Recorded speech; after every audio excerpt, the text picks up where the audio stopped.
端午节快要到了，搜罗2款可爱的粽子馒头给你们。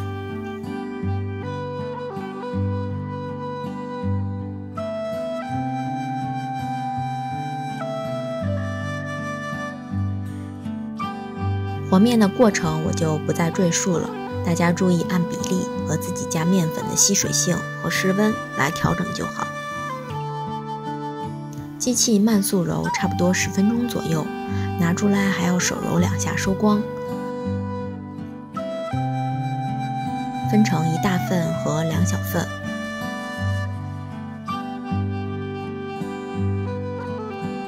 1小份加抹茶粉调成绿色。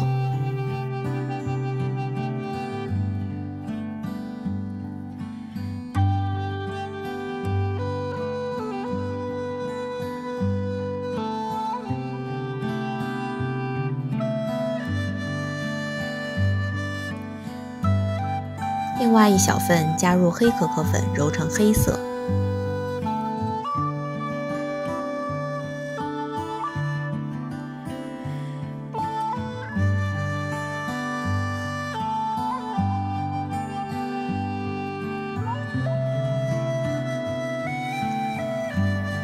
白色面团分成4份，搓匀滚圆。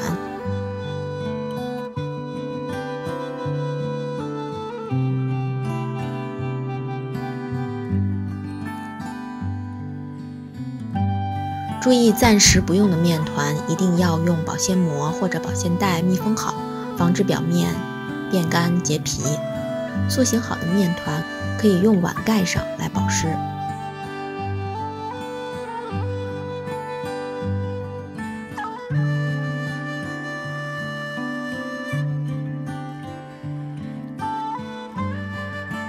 你可以把它做成3角形的，也可以做成圆形的。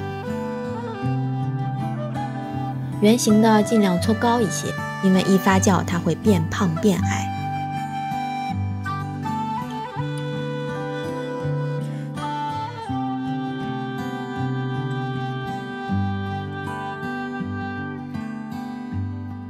绿色的面团分成小块做叶子。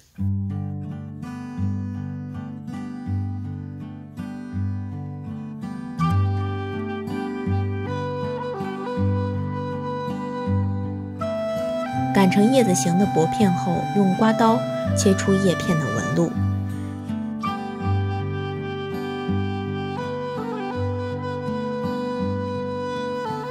馒头表面刷上水，把叶片贴上去，贴2个角就可以了。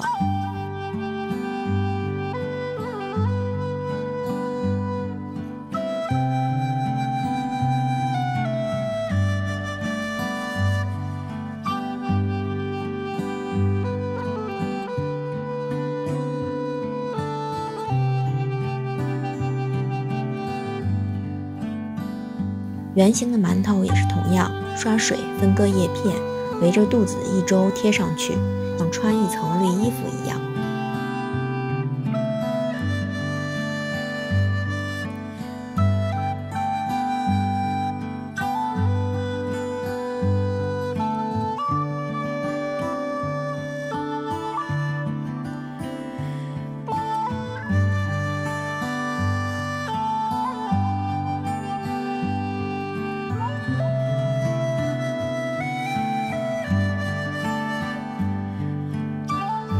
接着来做它们的眼睛，可可面团捏好圆形和长条形，贴到脸部位置就可以了。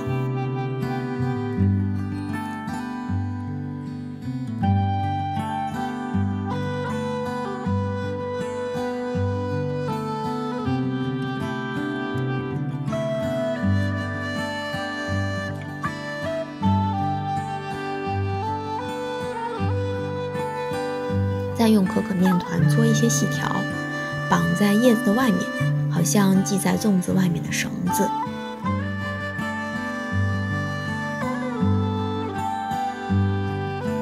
圆形的也是一样的，小小的眼睛很可爱。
最后我们给它们用红曲米粉刷上一点腮红，红曲粉的上色效果很好，蒸完之后也不会晕，而且还有一些药用价值。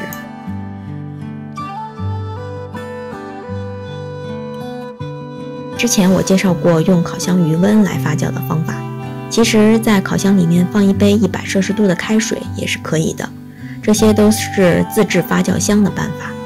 大火蒸10分钟就可以了，关火后焖5分钟，再慢慢打开。